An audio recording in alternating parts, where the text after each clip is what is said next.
ए भीमराव, भीमराव कुठे? अहो रामजी, बघत काय बसलाय माझ्याकडे? कोणाचं खायला आणा, सगळ्यांना वाटा. गुरुजी पण झालंय काय नक्की? काय झालं? अहो हे काय हे पत्र आणि वाचा तुम्हीच.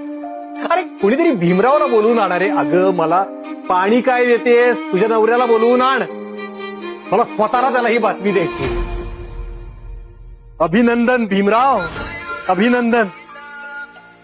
भीमराव, महाराजांनी तुझी शिष्यवृत्ती मंजूर केली.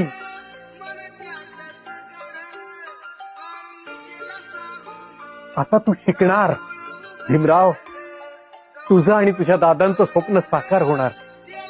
पण त्यांनी इतक्या राजीखुशीने शिष्यवृत्ती मंजूर केली, मग हे मला कालच का नाही सांगितलं? म्हणजे एका राजाला निर्णय द्यायला एवढा वेळ का लागला असेल? अरे बाबा तसं नाहीये. सगळ्यांना पटल्याशिवाय महाराजांनी एखादा निर्णय एकट्यानं घेणं म्हणजे तो निर्णय लादल्यासारखं होतं. या उलट सगळ्यांना पटवून देऊन त्या निर्णयाबद्दल मंजुरी घेतली की त्या निर्णयाच्या आड कुणीही येऊ शकत नाही. मग त्या निर्णयाची अंमलबजावणी करण्यात असंख्य अडथळे येण्याची शक्यताच नसते. व्यवस्थेतून आलेला निर्णय सगळ्यांनाच आपलासा वाटतो.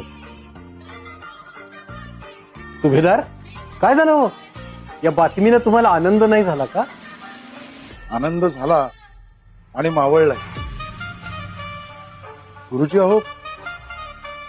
युवाला शिक्षणानंतर नोकरीसाठी बडोद्यात राहावं लागेल अशी अट घातली त्यांनी. चांगलंच आहे की मग. वंगाळ काय आहे त्यात? शिकायला भी पैसे देतात आणि नोकरी बी देतील. भल होईल भीमाचं. जाऊ द्या की त्याला बडोद्याला. पण बडोदा संस्थांबद्दल मी जे काही ऐकलंय ते फारसं बरं नाही.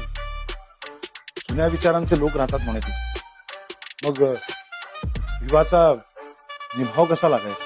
अहो आपला भीमराव चांगला खंबीर आहे आणि मुख्य म्हणजे बदल घडवायचा असेल तर त्याची सुरुवात जुन्यातूनच करावी लागते ना.